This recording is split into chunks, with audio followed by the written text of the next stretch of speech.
Onjek udon betul ke rendah kalori? Tengok tu 5 kalori sahaja. Lepas tu zero gelatin, zero sugar dan zero fat. Dan yang penting dia halal. Cara nak sediakannya pun mudah. Hanya masukkan perencah dan juga masukkan air panas 130 ml dan kacau-kacaukan dia.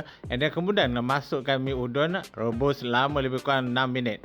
Lepas tu kalau korang nak campur bahan protein lain macam seafood atau telur atau sayur pun boleh. Macam ni kita tambahkan sayur dan juga telur rebus. Korang tengok lah ni, telur cair. Oh, ni udon yang sihat.